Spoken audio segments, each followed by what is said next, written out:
Welcome to the official YouTube channel of Eternia.com. I'm your host AJ, and was King Randor murdered in Masters of the Universe Revolution? Early on in the first episode, titled Even for Kings, of the 2024 Netflix animated series Masters of the Universe Revolution, King Randor fell ill to a mysterious illness. The royal doctor Menor explained to Randor's family and closest friends that the great king was suffering from a kind of organ failure he had never seen before, and there was no way to save him. It's a kind of organ failure I've never encountered before, Adam, and we still can't find the cure. Of course, we all know what happens next. King Randor passes away, leaving the monarchy without a king, just in time for King Randor's half-brother Keldor to show up and prove his mettle that he would be a suitable king. Soon enough, we learned that Keldor's appearance was not coincidental, but part of the Horde's scheme to take over not just the throne of Eternos, but Eternia itself. And now each piece is in its place. Pawns, knights,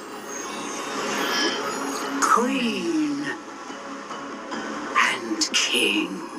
Motherboard called the diabolical plan the Keldor Deception, where Keldor in his guard disguise would work his way to be accepted by the people of Eternos and eventually be crowned king, resulting in He-Man unwittingly falling under the Horde's control. Motherboard called the crowning of Keldor Stage 3. The Keldor Deception has advanced to Stage 3, my lord. In his guard disguise, Skeletor has been crowned King of Eternos. So what are the previous stages, Stage 1 and Stage 2 of the Keldor Deception? While left nondescript in the narrative, this whole diabolical plan enacted by Hordak only works if King Randor dies. So was King Randor's death from a mysterious incurable illness a coincidence? A lucky break for Hordak? Doubtful. Unless the evil Horde has a spy high up within the monarchy, the time between King Randor's death and Prince Adam's coronation, when Keldor showed up, was hardly adequate to concoct and enact the elaborate Keldor Deception plan and all its stages. And after you eulogize your father, that's when Queen Marlena will crown you. Do we have to do the coronation so soon?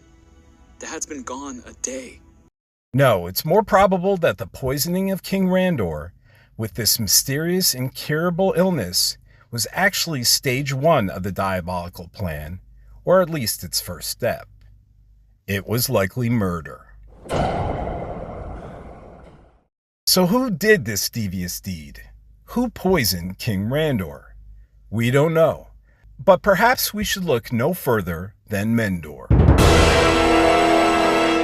You arguably cannot get better access to King Randor's body, nor in a better position to administer medicine, aka poison, to, than Randor's personal physician Menor, a character with a brief history in Motu lore, yet one filled with misdirection.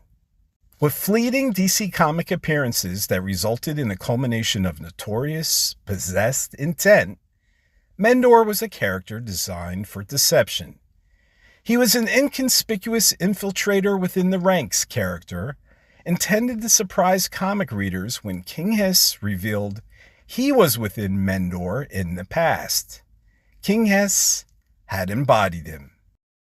Of course, while the Masters of the Universe DC Comics is a different continuity than Masters of the Universe Revelation and Revolution, much of the alterations made to previous lore made in those two Netflix animated shows often still stayed faithful to its roots. So we suspect this apple named Menor, either embodied by King Hiss or just under the control of the Horde, doesn't fall far from its historic Motu tree. We're keeping an eye on you, Menor. In the end, Menor or not, we do believe King Randor was murdered. Will the truth of this be revealed in the next installment? Let's hope the creators of Masters of the Universe Revelation and Revolution will have the ability to finish the trilogy. We'll see you next time.